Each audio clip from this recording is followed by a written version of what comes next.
if Paula Christian's going to follow up and go talk to anybody that would matter, county commissioners, water department, health department, or just about, we got to maybe have another puff piece about Alan Freeman caring, okay?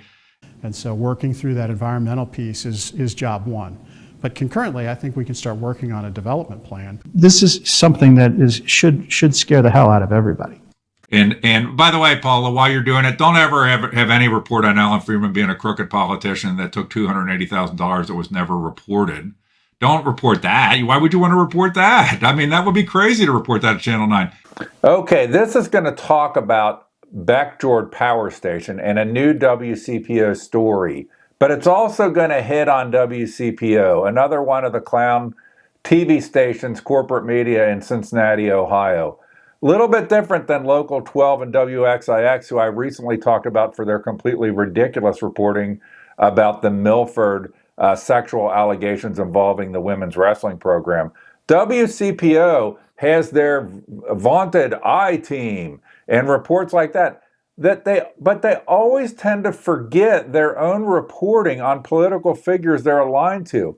So a recent example of this was when Dan Monk did a story on Eastgate Mall where he ignored that just 2 years earlier they had done a bunch of stories with people, politicians that they like, people happen to be aligned to Linda Fraley, talking about how they had saved the mall and so forth. He didn't think it was relevant to bring up that the promises and nonsense said by politicians on WCPO to their cameras just 2 years earlier, it wasn't relevant to bring that up in a current story. So that's like the typical WCPO. And it's almost, as I said, almost always supportive of people who are aligned to Auditor Linda Fraley. And I've always tried to figure out what's the connection or why is there a connection there. So enter WCPO talking about Beckjord. Now, I'm going to play the recent WCPO story that was just yesterday, I think the 23rd maybe, or 24th of November. And then at the end of it, I'm going to put two clips. One is a piece that I did that had several stories going back to 2018 when Channel 9 did a story that featured who? Alan Freeman, but we'll come back to that one. And another clip that I made on January 16th, 2019, when there was a review session about this project at Beckjord Power Station, which was a project to do something with the coal ash. Basically, it was a project to get Duke Energy out of any liability for serious contamination under a shell company that I'm sure inevitably will be not successful in whatever they're doing. They'll probably be very successful in keeping Duke out of any liability. But anyway, so I'm going to play the current WCPO story, and I'm going to pause it and talk some during it. And you really have to then, after that, watch the story from February 26, 2018 that I'm going to put right after it. So you'll get a flavor of how shameless and pathetic WCPO is. So they're basically boosting up Alan Freeman, who is a Larry Householder crooked candidate, who, as far as I know, still hasn't paid his $50,000 fine for his crooked Larry Householder campaign finance. But they boost him up. Of course, they don't ask him any questions about that. I don't think they've ever done a story on Alan Freeman being a corrupt and immoral figure who was glad to use $280,000 and just try to basically never report it at all related to Larry Householder, as he sought to basically carry over $90,000 in money he had for campaign contributions and not pay his creditors. Okay? They never bring that up. They've never done a story on that. But here they're interviewing him about Beckjord, and they're completely ignore that in 2018, I guess it's real hard at WCPO to watch your own news stories from the past and ask people about your own news stories from the past. That would mean, I don't know, competent journalists. You would think that would be something they'd teach you in journalism school. I thought these people went to journalism school. But you'll see, I'm going to talk over it. After it, you need to really listen to that story from February 26, 2018, where Alan Freeman and Adam Byrd are all about the great economic development opportunity this deal is on Beckjord, when it was clear to everybody it was a scam, basically, to get Duke out of liability. I'm I'm standing near the Claremont County well fields, where tens of thousands of residents get their drinking water. And it is very close to the former Beckjord coal plant, where an enormous amount of toxic coal ash is buried. This is something that should scare the hell out of everybody. I'm going to stop it right there because I think we could. Alan Freeman's something that should scare the hell out of everyone. The guy collects a paycheck for being clerk of courts, where he got into only because the incumbent screwed up their petitions. He collects a Pierce Township trustee paycheck at the same time. He was involved in crooked Larry Householder campaign finance, where $280,000 that was billed to his campaign he never paid, as he tried to keep $90,000 of campaign money that he had and use it for a different purpose. He got assessed a $50,000 fine that last time I checked, he has never paid. And so this guy has, as far as I can tell, almost no moral or ethical compass as a public servant or a public official. And it should scare the hell out of us. And it should scare the hell out of us that these TV stations like Local 9 keep propping up these kind of people in these stories, including now, but you can go back to 2018, which watch at the end of this, where he was in a story then about the economic development opportunity and how he was going to make sure that the environmental stuff was right. Does this woman ask him one damn question about that past interview, about his past commitments, about the economic development? No! That's not what Channel 9 does. Channel 9's there to prop up certain political figures, as far as I can tell. I'd love for anybody at Channel 9 to talk to me or and let me interview them on their journalistic standards on how they come up with these stories where they just keep propping up the same political figures, at least in Claremont County, as far as I've seen. That pollution is sitting there right next to your water. Pierce Township trustee Alan Freeman wants answers about the leftover coal ash stored in unlined ponds along the Ohio River. The site is 1,000 feet from Claremont County's drinking water wells. I can't make decisions because I don't know what's going on that property. Duke Energy closed Beckjord in 2014 and sold it 4 years later. Now Missouri-based Commercial Liability Partners is trying to develop it, but the cleanup has been controversial. What exactly is that trying to development? I'm not quite sure what that is either. I feel like this Commercial Liability Partners, the name, back when this was all going down, I was super against this, as this was just a scam to get Duke out of liability, and pointing out that the name of the company was Commercial Liability Partners, not Cleanup and Development Partners. Residents have complained about blowing fly ash, a demolished smokestack falling into the Ohio River, and now one of 2 interceptor wells that's been non-operational since 2023, leaving just 1 interceptor well to protect public drinking water. It's not a jurisdictional area for the township. We don't have the teeth to go after it. A plume of sulfate contamination is migrating underground, and the inceptor wells are meant to capture those toxins. So you have no enforcement ability, but your residents are drinking the water. Hey, that didn't keep him from being a big loudmouth back in 2018 about this, when he had no ability. It's more than he has no enforcement ability. You can leave out the word enforcement, I think. Correct. CLP did not respond to a request for comment. A spokesperson for the Ohio EPA says there are no immediate concerns and the well is currently operating, but water depth can't be measured. That contradicts the most recent monitoring report, which says the interceptor well can't be gauged due to an obstruction. I really wish that somebody could give us some answers on what is really going on over there. Isn't that cool how they put the computer screen around people to make it look like they're really, really out there? Tom Belmont lives directly across from Beckjord. He says on windy days, his house is covered in fly ash. It has corrosive qualities. It's actually eating the wood. Belmont says he gets no help from local officials or the Ohio EPA when he complains. In a statement to the I-Team, County Commission President David Painter says they're consulting with their environmental attorney. He goes on to say that they're equally concerned that reports continue to state that the second interceptor well is not functioning. But that's... Hey, so let's go back here on Diamond Dave. So Diamond Dave and the boys were... Was it all boys at the time? We're sending commissioners. We're sending letters with Ubel to Duke and so forth about the environmental catastrophe that was Beckjord back in the 20. You'll see it when you watch the things after this, and I'm pasting it from my prior reporting. They were, calamities going to befall us. And then they went totally silent as soon as some money got thrown on the table that went to not a lot of money. Okay. I think it was like maybe, I can't remember off the top of my head, like 250, 300. It wasn't a huge amount of money. It's in the other story that you're going to watch after this. Got thrown on the table for Bob Polke's Connect Claremont. Then all of a sudden, all the county commissioners went silent, and off we go on commercial liability partners, not commercial, safety partners or commercial redevelopment partners or commercial cleanup partners, commercial liability partners. It's right in the name. That's that this company's goal is to get people like Duke to be out of liability on things like Beckjord. But also, when it comes to Diamond Dave Painter, why can't this reporter track him down? This is like B-roll footage of him at other events.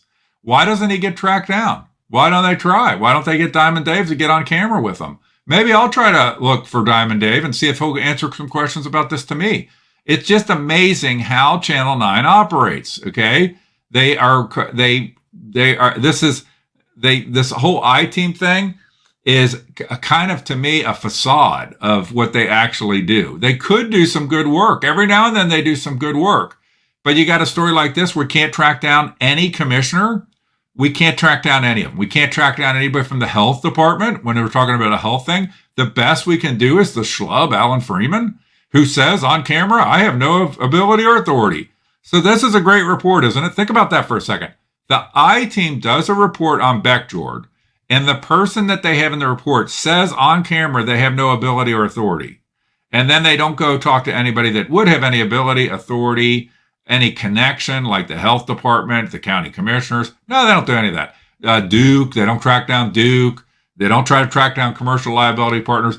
This is what Channel 9 does. It's a puff piece for Alan Freeman, masquerading as an investigation. It's not an investigation. It's a puff piece. This is what they do. Keep an eye on Channel 9.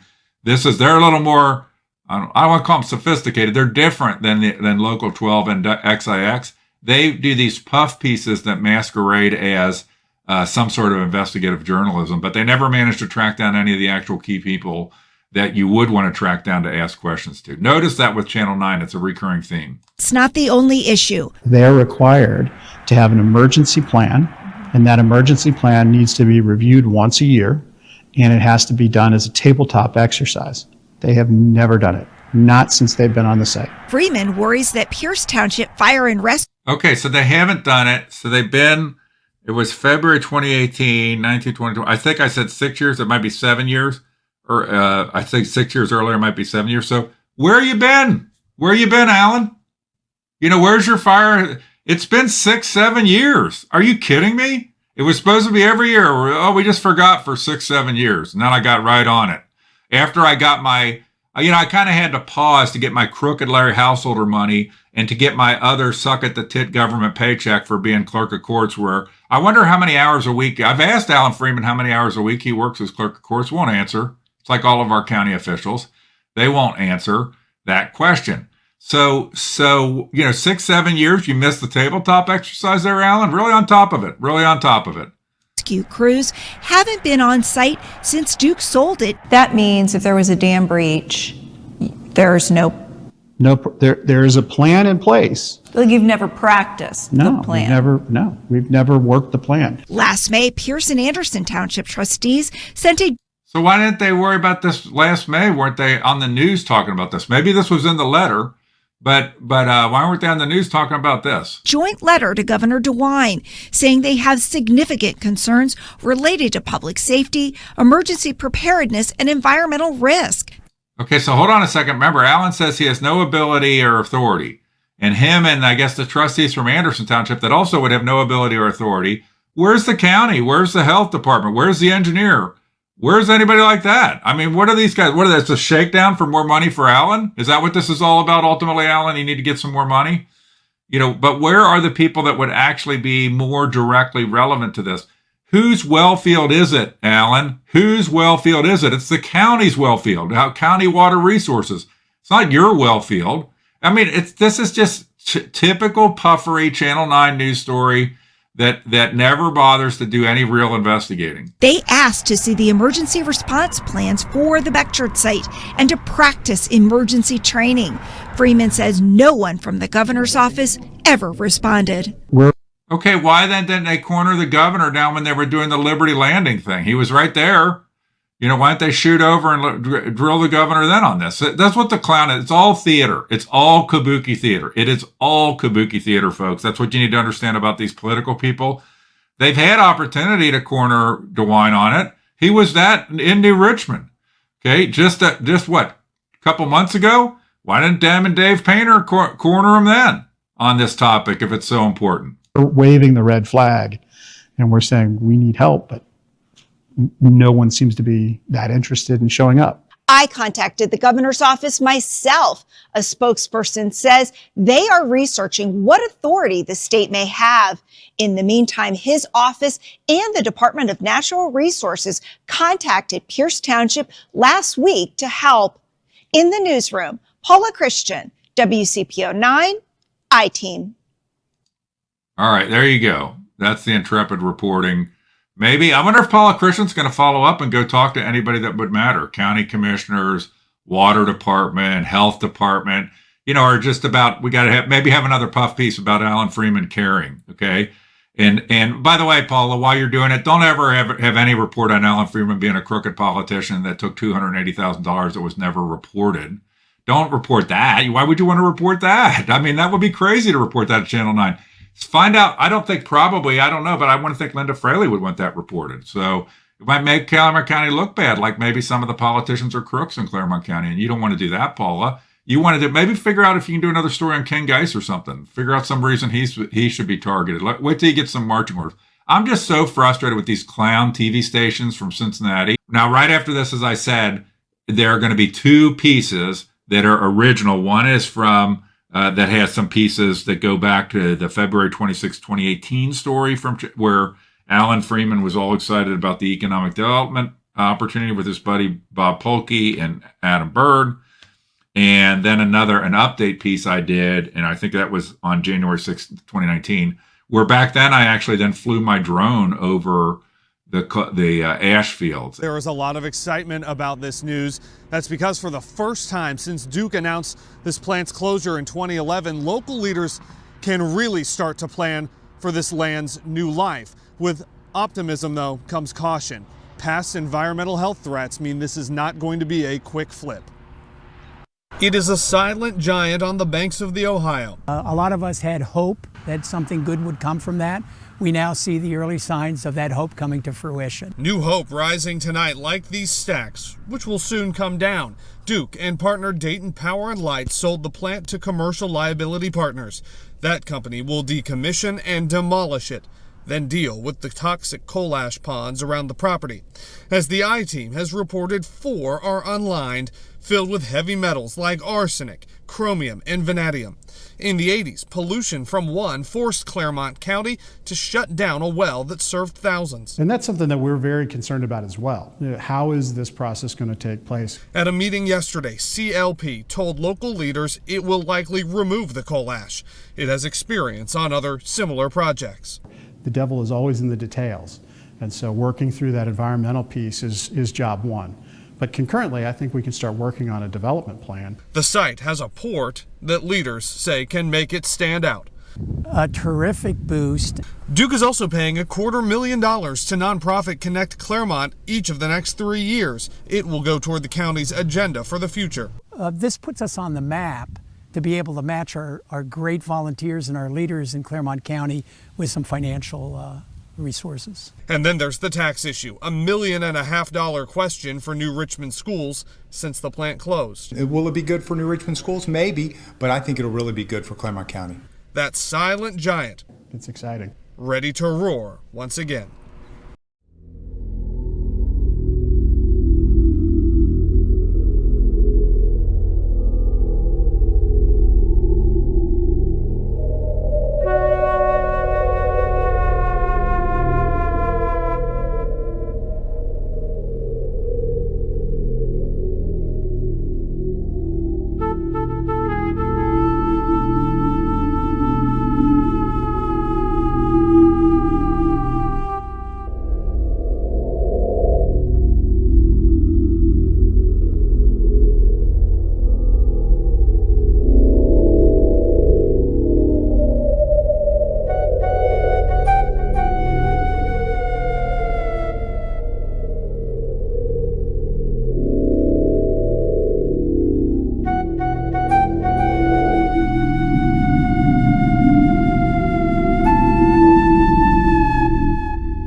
On January 16th, Pierce Township's working session of council featured a discussion of the Beckjord closing plan. Beckjord's site consists of 4 large ash ponds, A, B, C, and C extension. What was revealed in the meeting is that Ash Pond A will be relocated and added into Ash Pond C and Ash Pond C extension. There's no plan yet for Ash Pond B. No actual ash at this point will be removed from the site. There's been a long history of communications around this effort. On October 1, 2015, Duke sent a letter to residents speaking about ash pond closures and their commitment to protecting groundwater, ensuring ash is safe from extreme weather events such as floods and earthquakes, and minimizing community environmental impacts as much as possible. Now remember, we're going to learn in this video that all the ash from Pond A is going to be simply relocated to Pond C and C extension, which are the closest ponds to the river. This is a similar communication from Duke to residents about the ash pond closure on April 1, 2016. The county was consistently sending communications to Duke and demanding answers, as in this letter from June 1, 2016. The excerpt speaks of the county's need to see a Duke plan to remove coal ash waste from the existing impoundments A and B and dispose of the waste in an appropriate permitted landfill. Now remember, the actual plan you're going to see in the video that follows is to simply move Pond A to Pond C. Pond B and what happens to it has not yet been determined. On June 27, 2016, WCPO released a story in which the county again was talking about the need to have ash removed from at least the 2 ash ponds on the site known as Pond A and Pond B. Remember, we're going to again learn in the video that Pond A will simply be relocated to Pond C and Pond B is still not determined. This is an excerpt from a letter from June 21, 2017 from the county to Duke, expressing concerns with 10 million tons of coal ash that is being stored in leaking and potentially unstable earthen-brimmed impoundments, and that the risks are immediate and obvious. This is an excerpt from that same letter that again is talking about the mammoth surface impoundments and the direct threat they pose to the public water system. This is an excerpt from a note that Duke sent to Cincinnati on November 7, 2016, particularly Councilmember Amy Murray. It talks about their desire to, instead of removing ash, cap the ponds because it would take too long. In this note, they say 13 to 15 years to remove ash. As late as January 11, 2018, just about 6 weeks before the site changed hands from Duke to a company called Commercial Liability Partners, CLP, the county again sent a letter demanding a closure plan and being concerned that whatever was going to happen would be grossly insufficient and not protective of the residents of the county and the environment. Then comes February 26, 2018, in which Duke sells the Beckjord site to Commercial Liability Partners and simultaneously gives $750,000 to a charity none of us have ever heard of before called Connect Claremont. Connect Claremont is a charity dominated by political insiders in Claremont County. When the news story came out on February 26th of the sale, the story featured no one from Duke, no one from the EPA, no one from the county, or no one from the purchaser, Commercial Liability Partners, instead featuring Bob Palke speaking on behalf of Connect Claremont, Adam Bird, New Richmond School Superintendent, and Alan Freeman, Pierce Township Trustee. The first update I saw in nearly 8 months was a reference in New Richmond Council minutes to EPA monitoring of groundwater and that the plan was to cap and close the ash ponds, not to relocate or remove any ash. That brings us to January 16, 2019, where Pierce Township in a trustee work session had a presentation by Commercial Liabilities Partners. You can see the meeting notice here. There was no reference to there going to be an update on Beckjord from Commercial Liabilities Partners. Fortunately, however, some video was taken of the meeting by Pierce Township, and what follows is excerpts from that video that I think you'll find interesting, talking about the ash pond enclosures. We're hoping to develop as much as 300 acres of industrial property, and we're going to talk some more tomorrow with a new developer that we've got on board with us. Alan's going to come to the meeting, and Claremont County's coming. They've been very helpful, helping us attract development partners that will invest in the community and help us with the actual development of attracting new industry, new tax base. Here, there's 4 major ash ponds on the front side of the property. There's A pond, B pond, C pond, and C extension. And we prepared plans, preliminary plans, we presented those to the Ohio EPA. And we have conceptual buy-in on a remedial plan, but now we have to do the detailed science. We do conceptual design. There is capacity in Pond C and CX for ash. We're hoping to relocate Pond A. Pond A is going to be taken out of commission entirely. It's going to be clean closed. That material will be relocated within C and CX. We've met with OEPA, we've met with ODNR regarding how we would do this. They've given us a path forward to secure their Pond C and CX are brought to grade, basically to the top of the berms. There will be a cap system put over top of it. The purpose of the cap is to minimize surface water infiltration into the ponds and thereby decrease flow through the ash. I would expect somewhere in the next 3 months to be in a position to start moving ash from Pond A to C and CX. I would speculate based on typical production rates that it's probably going to be on the order of a 2-year process to completely remove Pond A. The capping of these other 2 ponds, which we'll do after that ash is relocated, possibly 1 to 2 years time as we finish all the ponds. You're probably into this project on the order of 4 to 5 years. I understand the cap concept, but how are you going to prevent leaching into the river or into the existing aquifers from underneath? My question? Okay. I'm not the groundwater guy, but we have folks that are doing it. Currently, we're performing a groundwater monitoring program. Duke was doing it for a considerable period of time. Monitoring to make sure that it doesn't eventually get to the aquifer. But there's nothing proactive to prevent it. That's incorrect. So there is no impacts to the river currently through the current monitoring program, but we're putting these very expensive clay caps per Ohio EPA regulations on top of the ash ponds. Okay, so no water can infiltrate and then leach into any groundwater at all. So the systems are going in, we're removing the areas that we think are problematic, and that's clean closing. All of the ash is coming out of Pond A. Right?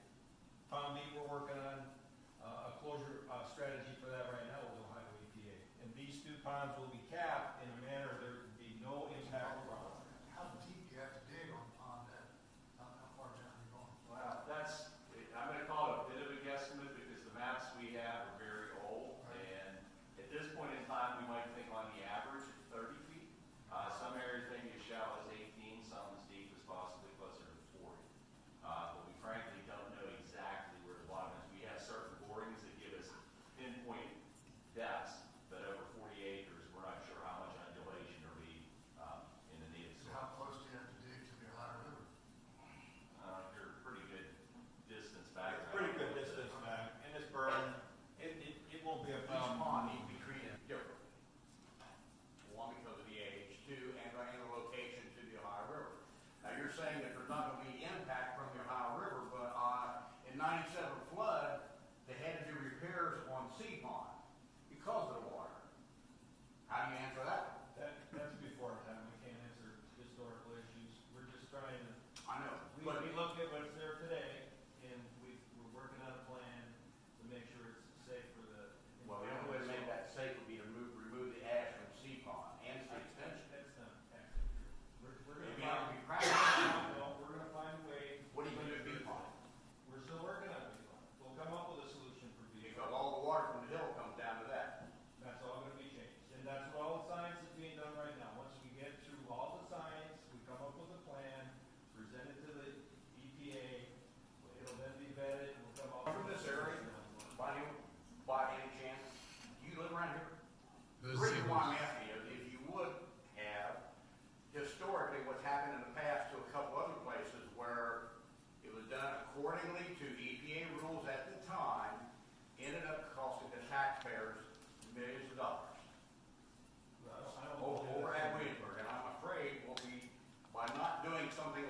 ponds that are next to the river, we're gonna end up with the same problem at some point in time. We understand your concern, and we'll do everything we can to make sure that doesn't happen. And we feel confident we can get there.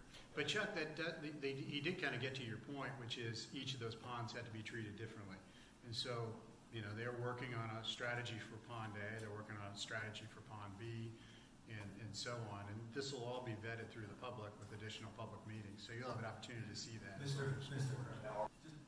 add real quick, just on kind of what you're talking about. We had a previous meeting, and I found it interesting a little bit that you guys are almost purely incentivized to get this project done safely to the regulations and cleaned up. I mean, you don't really have an incentive in regards to trying to cut corners or cut labor or anything like that. And I think that's kind of important to look at a little bit, because that shows what really you're in it for and what you're But we're just, I think we're just at such an early phase that we can't really, right, I mean, we could theoretically say that it's anywhere from 100 jobs to, you know, 500 jobs, we just don't know.